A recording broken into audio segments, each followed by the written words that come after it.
Alhamdulillah hamdan yuwafi ni'amahu wa yukafi'u mazidah.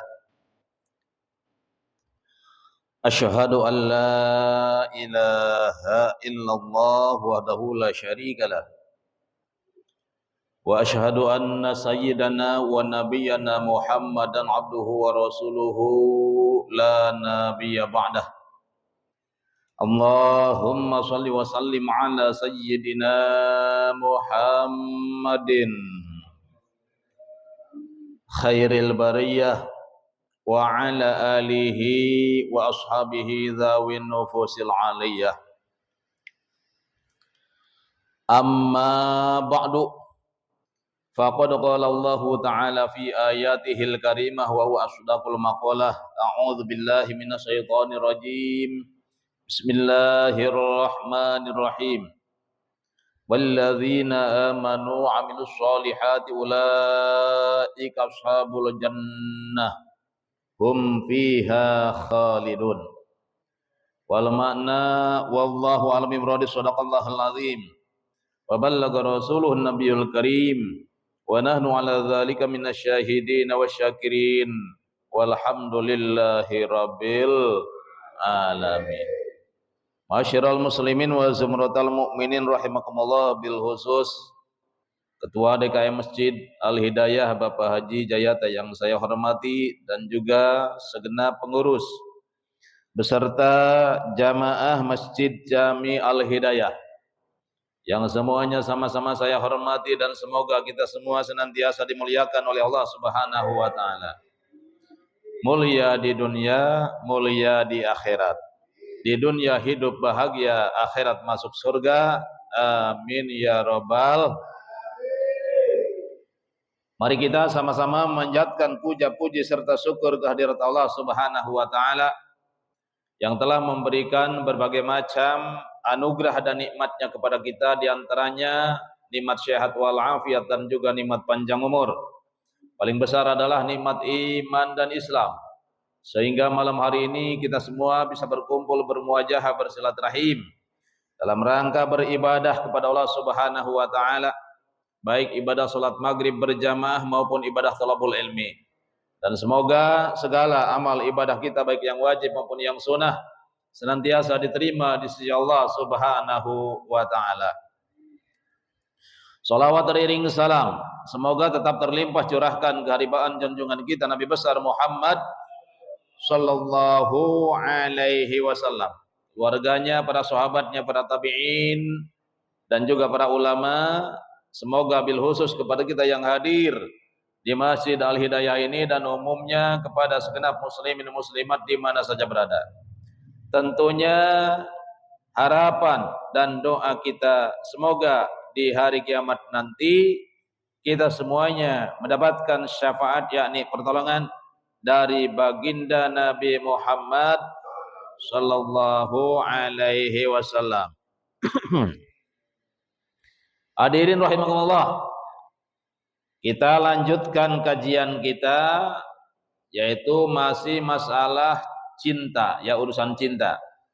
Cinta kepada Allah, cinta kepada ayat-ayat Allah, yaitu kitab-kitabnya atau Al-Quran, cinta kepada Rasul, cinta kepada para sahabat, baik sahabat muhajirin maupun sahabat ansor.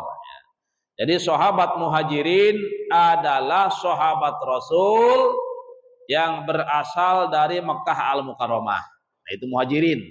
Bahasa kitanya orang-orang yang berhijrah dari Mekah ke Madinah Al-Munawwarah. Nah, itu makanya dinamakan Al-Muhajirin. Terus yang kedua adalah sahabat Ansor. Nah, sahabat Ansor itu dari mana? Sahabat Ansor adalah penduduk asli Madinah. Sahabat Rasul yang berasal dari Madinah. Kenapa dinamakan Ansor? Karena sahabat Rasul yang berada di Madinah itu menolong orang-orang yang berhijrah dari Mekah ke Madinah. Bahkan itu diceritakan, diriwayatkan, ya, sahabat Ansor dipersaudarakan oleh Rasulullah SAW.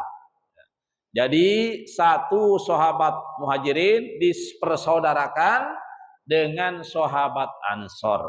Lalu bagaimana sahabat Ansor tindakannya kepada sahabat Muhajirin? Nah, bagi sahabat Ansor yang mempunyai umpamanya kalau di kita mah perusahaan ya, perusahaan atau pabrik punya 2 pabrik dibagi 2. Masya Allah itu kan sangat luar biasa ya.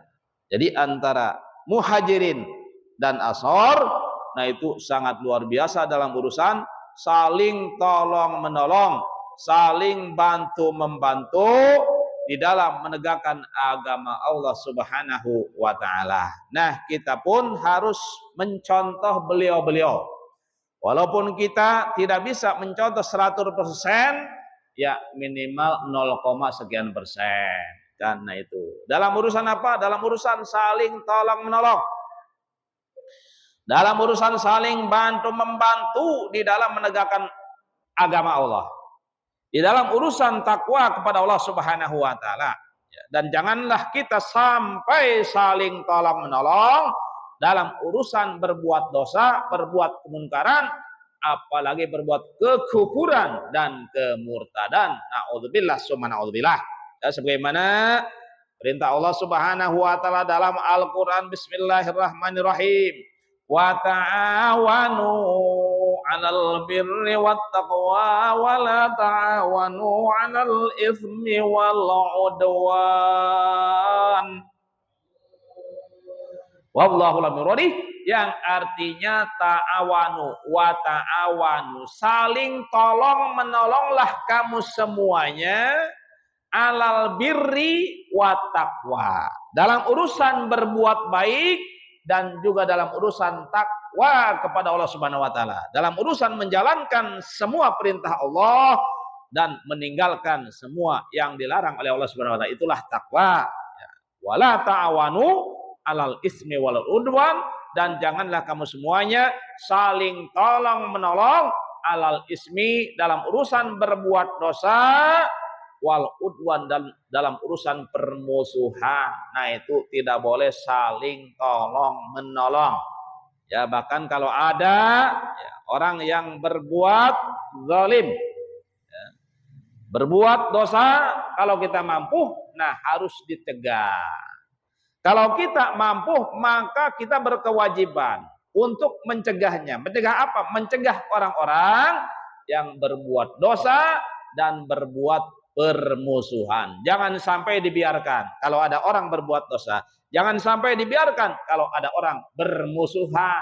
Harus didamaikan, ya, supaya mereka yang bermusuhan berdamai, ya, supaya mereka yang saling benci berdamai kembali. Nah, itu kalau kita mampu, ya, apalagi kita punya jabatan umpamanya, nah itu insya Allah mampu, ya. Karena yang disegani, yang ditakuti oleh masyarakat itu adalah pejabat negara yang penegak hukum. Nah, itu kalau ustadz mah, para kiai mah itu hanya menyampaikan, ya, dengan kata-kata, dengan ucapan. Lalu siapa lagi yang harus kita cintai selain Allah dan Al-Quran, selain Rasulullah, selain para sahabat Rasul? Wassalihin. Kita pun diwajibkan mencintai orang-orang yang soleh. Itu ya, solihin. Itu jamak. Mufradnya solih. Solihin itu siapa? Wahuwal qaimu bihuquqillahi ta'ala wa huquqi ibadihi. Nah, yang disebut orang-orang soleh adalah orang-orang yang melaksanakan hak-hak Allah dan juga melaksanakan hak-hak manusia. Dalam Al-Quran disebutkan menjaga hablum minallah dan juga hablum minanas. Itulah orang soleh. Jadi yang namanya orang soleh, kalau kita ingin mendapat predikat soleh, pangkat orang soleh, maka tidak cukup hanya melaksanakan hak-hak Allah. Itu tidak cukup.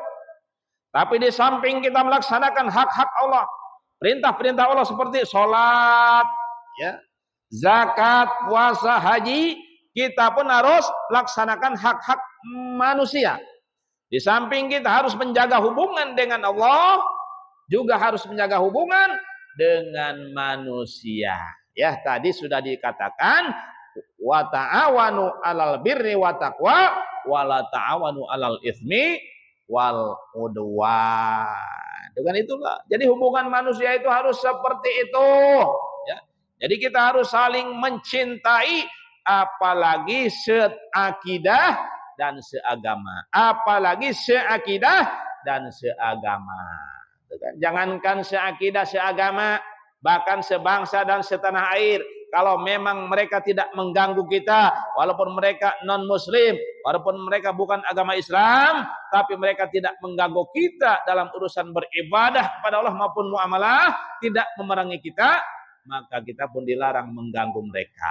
Kita pun dilarang memerangi mereka walaupun mereka non-muslim. Nah, itulah aturan Islam, ya, yang menganjurkan kepada pemeluknya, kepada umatnya, di samping harus menjaga hubungan dengan Allah yang disebut dalam Al-Quran hablum minallah, juga harus menjaga hubungan dengan manusia. Ya, jangan sampai bermusuhan.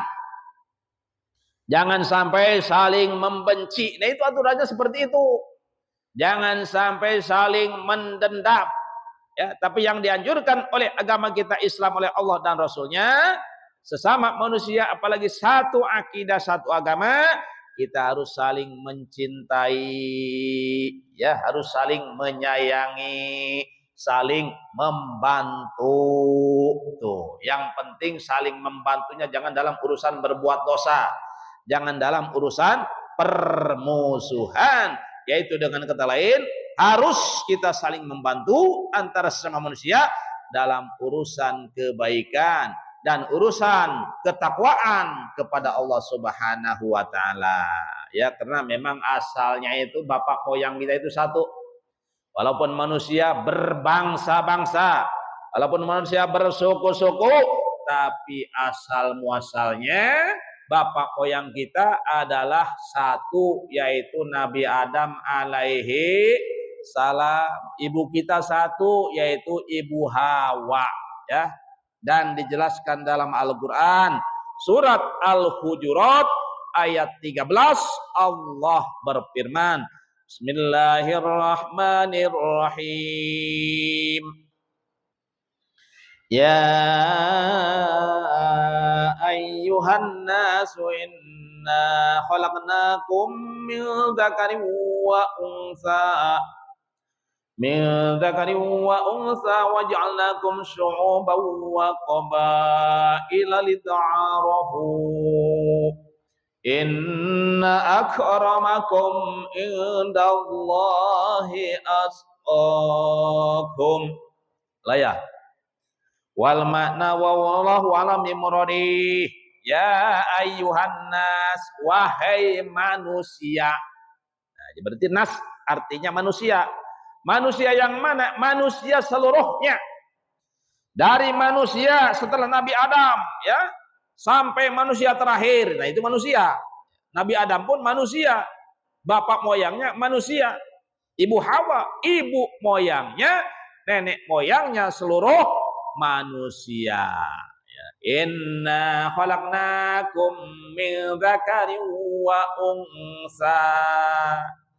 Sesungguhnya kami menciptakan kamu dari seorang laki-laki dan seorang perempuan. Laki-laki siapa dalam ayat ini yang dimaksud? Laki-laki, yaitu Nabi Adam alaihi salam. Perempuan siapa yang dimaksud dalam ayat ini? Perempuan yang dimaksud dalam ayat ini adalah Ibu Hawa, istrinya Nabi Adam alaihissalam, yang Allah ciptakan dari tulang rusuk Nabi Adam sebelah kiri yang paling atas. Ya, jadi yang paling bengkok. Nah, jadi makanya wanita mah kalau dibiarkan, nah itu akan bengkok terus. Gitu, itu wanita. Ya, akan menyimpang terus itu wanita. Nah, diluruskan sekaligus akan patah. Namanya tulang bengkok, ya. Kalau diluruskan secara sekaligus, nah itu patah. Dibiarkan akan tetap bengkok. Gitu. Ini artinya apa? Nah, jadi cara meluruskan wanita, cara meluruskan istri kita, bagaimana caranya supaya tidak bengkok, supaya tidak menyimpang, maka harus dengan cara pelan-pelan. Nah itu, jangan sampai sekaligus, waduh dia fatal akibatnya, patah nanti. Tuh, dengan cara pelan-pelan, dengan cara, waduh wanita itu sedang dipuji, wanita itu senangnya disanjung, udah kita sanjung-sanjung, kita puji-puji itu wanita, istri kita, supaya tidak bengkok, ya, supaya lurus. Lurus dalam bidang apa? Lurus di dalam agama Allah, lurus di dalam menjalankan agama Allah. Pelan-pelan, ya, ajak sholat istri kita, ya, diajarin ngaji, ya, belajar, diajarin baca Quran dan sebagainya tentang tata cara beribadah, tentang cara mengesahkan Allah, mentauhidkan Allah. Nah itu dengan cara pelan-pelan, jangan sampai istri kita dibentak-bentak umpamanya. Itu namanya sekaligus bisa patah tuh kalau dibentak-bentak.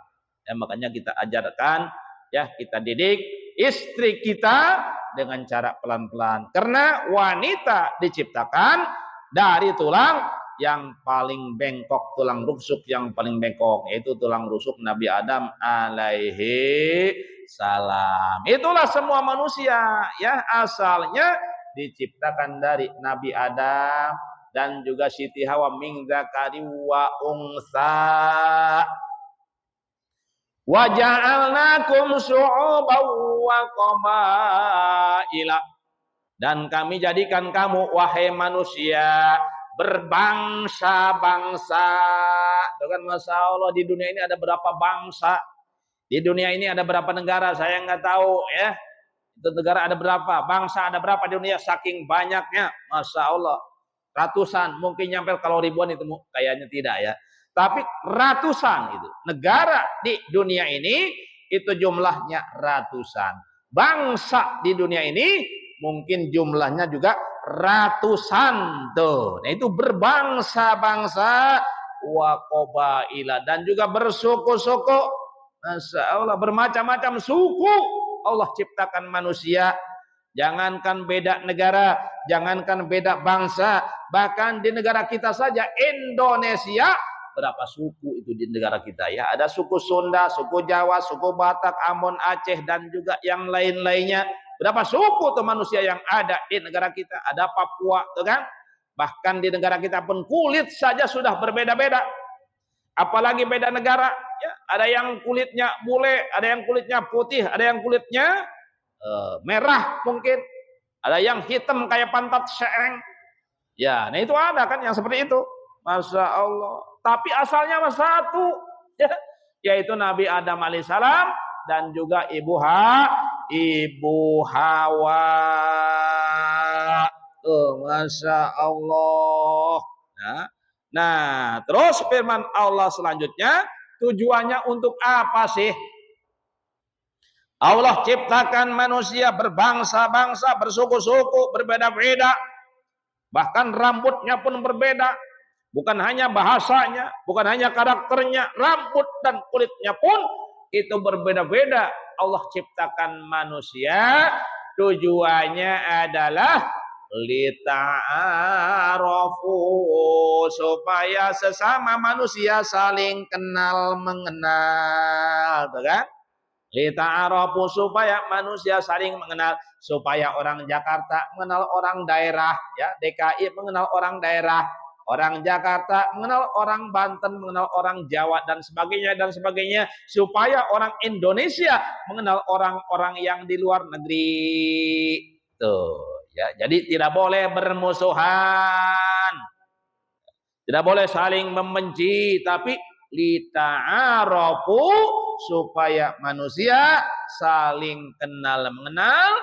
Dan ayat selanjutnya atau firman Allah selanjutnya, inna akramakum indallahi atqakum, sesungguhnya yang paling mulia di antara kamu wahai manusia, kata Allah, adalah yang paling bertakwa. Yang paling bertakwa kepada Allah Subhanahu wa ta'ala, menjalankan semua perintahnya dan menjauhi semua larangannya.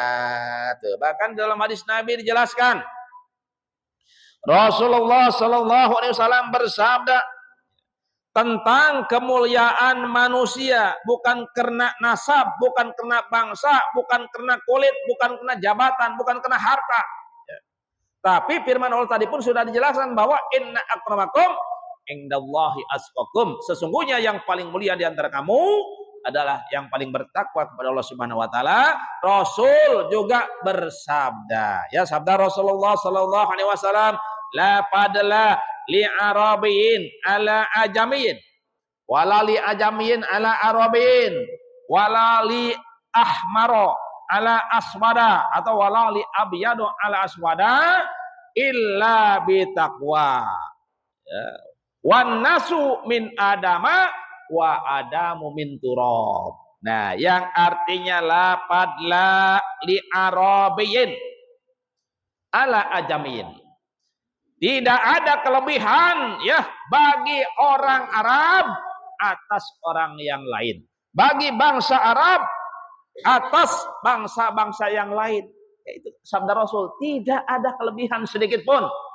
Ya. Nah, terus begitu pula sebaliknya, tidak ada kelebihan bagi bangsa lain selain Arab atas orang-orang Arab. Tidak ada kelebihan bagi kulit yang putih atas kulit hitam illa bitaqwa, kecuali dengan takwa. Masya Allah, ya. Nah, di sini tidak dijelaskan nasab, nggak ngomong-ngomong nasab, nggak ngomong jabatan. Ya, yang jelas orang mulia itu baik menurut Al-Quran maupun menurut hadis-hadis Rasul dan juga para ulama-ulama dahulu adalah takwa. Ya, nilai kemuliaan bagi manusia adalah dengan sebab, dengan wasilah bertakwa kepada Allah Subhanahu wa taala. Wan nasu min Adam, dan manusia berasal dari Adam, wa Adam min turab, Adam Allah ciptakan dari tanah. Nah, itulah hakikat kita, ya. Jadi oleh karenanya tidak boleh ada orang yang merasa lebih dari orang lain. Itu tidak boleh. Jangan sampai siapapun merasa lebih hebat, lebih mulia, lebih kaya dan lebih segalanya dari orang lain, ya, dari siapapun. Ya, karena ini diancam oleh Rasulullah sallallahu alaihi wasallam. Kalau kita merasa lebih dari orang lain, ya, atau meremehkan, menyepelekan orang lain, itu sama berarti merasa lebih, gitu. Kalau kita menyepelekan orang, meremehkan orang lain, maka itu berarti hati kita merasa lebih mulia daripada orang lain. Nah, jangankan merasa lebih mulia dari manusia, dari orang lain, bahkan kata Syekh Abdul Qadir Jailani, apabila ada seorang manusia merasa lebih mulia dari seekor lalat sekalipun, maka itu hukumnya sudah takabur. Ya, itu hukumnya sudah sombong. Berarti apalagi merasa lebih mulia dari manusia, merasa lebih mulia dari bangsa lain, merasa lebih mulia dari turunan-turunan yang lain. Nah, ini Masya Allah dosa besar hukumnya, takabur hukumnya, sombong hukumnya. Ya, karena hukum takabur itu Masya Allah luar biasa. Ya, ada salah satu sabda Rasulullah Sallallahu Alaihi Wasallam, setiap dosa yang dilakukan karena hawa nafsu, ya, bukan karena kesombongan, nah itu masih ada harapan akan diampuni oleh Allah Subhanahu wa taala sekalipun belum sempat tobat. Maksudnya itu seperti itu. Ya. Jadi dosa sabda Rasul, ya, kembali ulangi, dosa yang timbul dari hawa nafsu, umpamanya hawa nafsunya nggak kuat, waduh, saya tahu ya Allah ini dosa tapi saya nggak kuat menahannya. Nah, itu namanya hawa nafsu namanya, kan? Itu syahwat namanya. Ya. Tahu, sadar. Ya, kita sadar, kita tahu bahwa ini adalah dosa, cuman kita tidak tahan. Nah, ini namanya dosa yang ditimbulkan daripada syahwat, daripada nafsu. Nah, dosa semacam ini sabda Rasul masih ada harapan diampuni oleh Allah Subhanahu wa taala. Tapi dosa yang timbul dari kesombongan, dosa yang timbul daripada takabur, maka ini tidak ada harapan akan diampuni oleh Allah Subhanahu wa taala. Ini Rasul yang bersabda, ya. Bahkan dalam sabda yang lain, dalam salah satu hadis Rasulullah sallallahu alaihi wasallam dijelaskan, la yadkhulul jannata man fi qalbihi misqalu dzarratin min kibrin. Sumaqala al-kibru ghamtunas atau al-kibru batrul haqqi wa ghamtunas. Ya, yang bahasa kitanya la yadkhulul jannata, tidak akan masuk surga siapa? Man, orang-orang fi qalbihi, yang di dalam hatinya misqalu dzarratin min kibrin, ada seberat darah rasa sombong dalam hatinya. Sallallahu naudzubillah, ya. Hanya seberat darah saja. Hanya seberat benda yang paling kecil saja ada rasa sombong dalam hatinya. Nah, orang semacam ini tidak akan masuk surga, diancam oleh Rasulullah SAW. Tidak akan masuk surga. Lalu sabda Rasul selanjutnya, summa qala al-kibru batrul haq wa ghamtunas. Ya, lalu Rasul bersabda, yang namanya sombong, yang namanya takabur adalah batrul haq. Artinya apa? Menolak kebenaran. Ini batrul haq. Ya, apabila ada orang menolak kebenaran, kebenaran itu apa? Dari Allah, ya. Kebenaran itu apa? Aturan Allah, itu kebenaran. Kalau kita menolak aturan Allah, kalau kita menolak agama Allah, ya karena kebenaran itu adanya di mana? Di dalam agama Allah, di dalam aturan Allah, gitu. Itu kebenaran namanya. Nah, lalu kita tolak, kita tidak mau umpamanya. Nah, ini namanya takabur. Ini namanya sombong. Yang kedua adalah gomtunas, bahasa kitanya menyepelekan manusia, meremehkan manusia. Ini pun sama hukumnya sombong, hukumnya takabur, ya. Lalu bagaimana solusinya? Ya sudah pasti, ya, semua sifat-sifat jelek, semua karakter-karakter jelek dalam diri kita itu pasti ada. Itu kan? Termasuk takabur, termasuk sombong, hasud, riya, ujub, sum'ah, ya, ri dan sebagainya dan sebagainya. Nah, itu pasti ada dalam setiap diri manusia. Tuh. Lalu kita bagaimana? Caranya bagaimana? Solusinya bagaimana? Nah, ketika ada rasa sombong dalam hati kita, harus buru-buru dikendalikan. Ketika ada rasa hasud dalam hati kita, harus buru-buru dikendalikan. Ya, bukan berarti kita diperintahkan menghilangkan. Itu enggak bakalan hilang. Ya, karena itu sudah ciptaan Allah. Manusia diciptakan oleh Allah Subhanahu wa taala berikut karakter-karakternya. Karakter baiknya ada, karakter buruknya pun itu banyak dalam diri kita. Itu kita harus sadar. Ya. Dan apabila ada karakter, ada sifat buruk baik dalam diri kita maupun dalam hati kita, nah itu harus segera dikendalikan. Oh iya, oh ini berarti nggak benar kayak gini nih. Oh berarti kalau hati saya merasa seperti ini, wah ini takabur. Oh, dikendalikan buru-buru, ya. Kalau dalam hati saya ada rasa seperti ini, wah ini hasud, ini riya. Nah, jadi berarti kita harus sering kontrol hati kita, ya. Apakah dalam hati kita ada rasa sombong atau tidak? Apakah dalam hati kita ada rasa takabur atau tidak? Ada rasa hasud atau tidak? Ada riya atau tidak? Ya kan? Harus sering kita kontrol hati kita. Ya, apalagi diri kita semuanya, baik dohir maupun batin. Ya, baik perbuatan-perbuatan anggota badan kita yang dohir, yang luar, perbuatan tangan, perbuatan lisan, mata, kaki dan sebagainya, termasuk kelamin. Nah, itu perbuatan yang dohir, ya, kelakuan-kelakuan yang dohir. Adapun kelakuan-kelakuan yang batin adalah kelakuan-kelakuan yang dilakukan oleh hati. Jadi perbuatan hati. Nah, ini sama, ya. Bahkan kata seorang ulama sufi, ya. Jadi membenarkan hati itu lebih sulit. Meluruskan hati lebih sulit daripada meluruskan anggota badan yang dohir, gitu kan? Karena ada seorang ulama, kan, yang berusaha untuk berbuat baik, gitu kan? Untuk menjadi orang baik itu pertama dohir, ya, diperbaiki. Nah, itu memakan waktu 10 tahun, kata ulama, ya, kata ulama tersebut. Tapi untuk meluruskan hati membenarkan hati itu sampai 30 tahun gitu kan ulama tersebut untuk meluruskan hati. Luar biasa itu kan. Jadi waktunya lebih lama, itu berarti lebih sulit ya, meluruskan hati lebih sulit daripada meluruskan anggota badan dohir kita. Hadirin kaum muslimin rahimakumullah. Lalu caranya mencintai orang soleh itu bagaimana? Wahiyya atau mahabbatuhum wahiyal mailu ilaihim wala takunu illa bisuluki ala tariqihim allati hiya sabilullahi ta'ala. Nah, cara mencintai mereka, cara mencintai orang-orang soleh atau solihin adalah kita cenderung ya. Jadi cenderung kepada mereka, cenderung kepada orang-orang soleh. Jadi hati kita harus cenderung kepada, jangan cenderung kepada orang-orang yang nakal.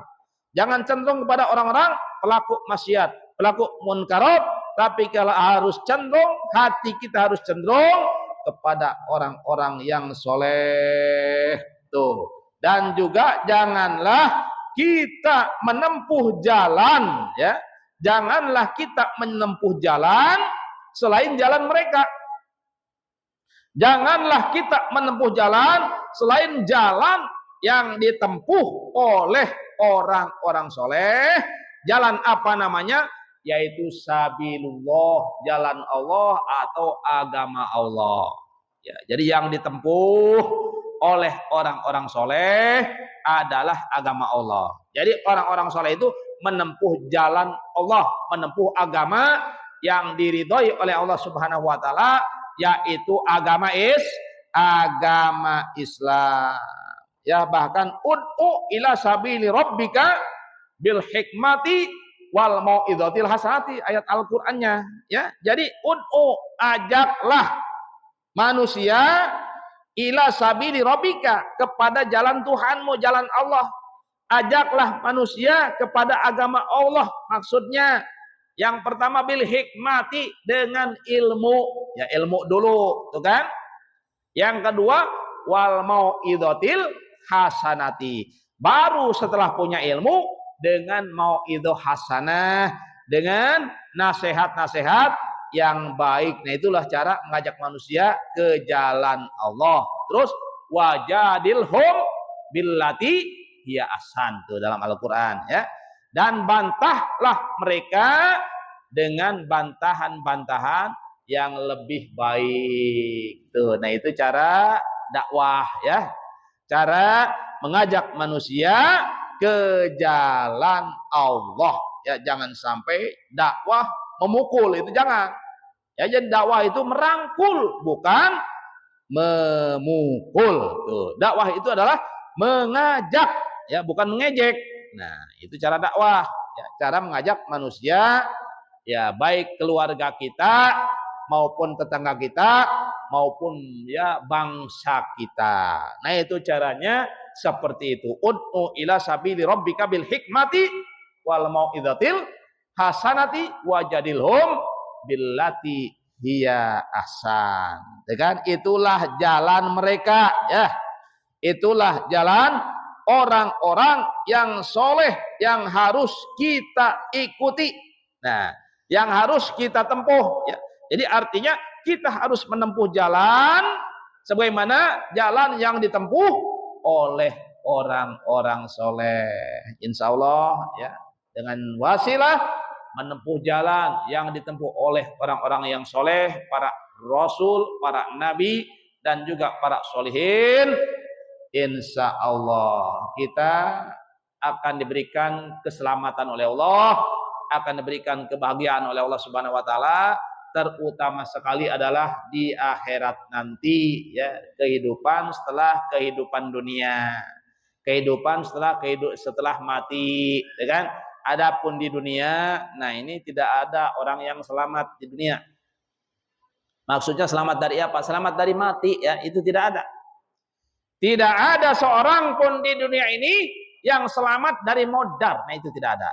Semuanya pasti mati, semuanya pasti istat kullu nafsin dha'iqatul maut. Nah, itu hadirin kaum muslimin rahimakumullah, sedikit lagi masuk kisah nih. Waduh, Ya, mungkin kajian kita sekian dan demikian ya. Kurang lebihnya mohon dibukakan pintu maaf yang seluas-luasnya dan mudah-mudahan ada manfaatnya. Nah, selanjutnya sambil menunggu waktu Isya masuk, maka barangkali ada satu pertanyaan atau dua pertanyaan, silakan ya, silakan ditanyakan. Sekitar tema atau di luar tema silakan.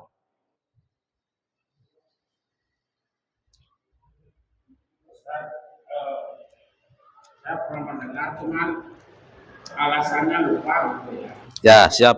Mengapa kita dilarang banyak bicara, banyak tidur, kemudian banyak makan?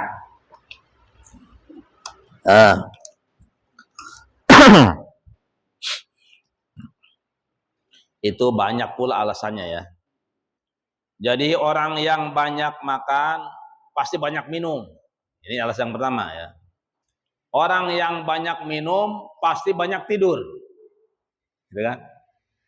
Orang yang banyak tidur pasti banyak lupa. Banyak lupa kepada Allah. Orang yang banyak lupa kepada Allah pasti banyak kesalahan. Ya, pasti banyak kesalahan. Orang yang banyak kesalahannya pasti banyak dosa. Orang yang banyak dosa balasannya apa? Siksa. Nah, ya. Jadi kenapa kita tidak boleh banyak makan, banyak tidur? Kan itu ada aturannya ya, ada aturannya. Aturan makan sebagaimana yang dicontohkan oleh Rasul, ya, cara makan yang baik, ya, cara makan mengikuti aturan Rasul, sunnah Rasul. Yang pertama, jangan makan sebelum lapar. Itu yang pertama. Kalau kita kan enggak ini, ya, kita enggak nih. Kadang-kadang masih kenyang udah makan lagi itu kita. Sedangkan sabda Rasul, jangan makan sebelum lapar. Nah, kalau kita makan nih harus berhenti sebelum kenyang. Itu bisa enggak kita? Ya, nah itu perintah Rasul. Cara makan itu harus seperti itu. Ya, Masya Allah. Ya, terus minum pun sama. Ya nggak boleh, lok nggak boleh itu sedikit kan. Ya satu kali minum itu 3 teguk gitu kan. 3 teguk tuh, nah itu dikit-dikit. Ya, nggak boleh langsung banyak. Tidur pun, Masya Allah ada larangan tidur tuh. Ada larangan. Bahkan 1 hari 1 malam itu ada 3 waktu yang dilarang tidur. Nah, ini saya juga, Masya Allah nih nggak kuat kadang-kadang nih. Iya. Yang pertama setelah sholat subuh. Itu dilarang dalam Islam, nggak boleh tidur. Kenapa alasannya? Yurisul fakro. Kalau seseorang suka tidur setelah sholat subuh, maka ini akan mendatangkan kefakiran, kemelaratan. Ya. Nah, yang kedua setelah sholat ashar. Ini yang paling bahaya. Kenapa setelah sholat ashar tidak boleh tidur? Nah ini nanti yurisul junun ya. Kalau ada seseorang, siapa saja orangnya, umpamanya sering sekali nih, setiap ashar, habis sholat ashar tidur, habis sholat ashar tidur. Nah ini akibatnya apa? Yurisul junun. Akan mendatangkan penyakit gila ini. Hilang akal nih. Ini bahaya kan? Bahaya ya. Jadi setelah ashar itu bahaya. Paling bahaya. Yang ketiga, setelah sholat maghrib sampai isya, nah itu usahakan jangan tidur. Gitu. Jangan tidur tuh. Itu juga larangan tuh. Cuma 3 tuh kan.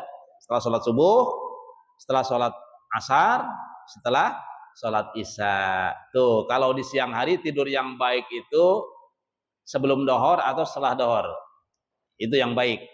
Sebelum dohor kira-kira jam 11 ya kita tidur. Bagus ya. Setelah dohor bagus. Nah itu namanya qoililah gitu. Itu yang bagus tidur siang. Tidur malam jangan tidur sebelum sholat isya. Itu kalau malam. Itu aturannya yang bagus seperti itu tentang tidur ya. Karena kalau kita sebelum sholat walaupun udah lewat nih, udah masuk waktu isya umpamanya kita tidur nih udah jam 8 udah lewat waktu isya tuh udah masuk. Nah, ini tetap makruh hukumnya. Kalau kita sebelum sholat isya tidur, ini makruh hukumnya. Jadi kalau mau tidur harus sholat isya dulu, baru tidur. Ini juga berat rasanya nih ya, berat ini. Bagi saya berat gitu. Ya, tapi tahu bagus yang lain. Itu alasan seperti itu ya. Setiap orang yang banyak makan, ini hadis ya, sabda Rasul. Orang yang banyak makan pasti banyak minum. Orang yang banyak minum pasti banyak tidur. Orang yang banyak tidur pasti banyak lupa kepada Allah.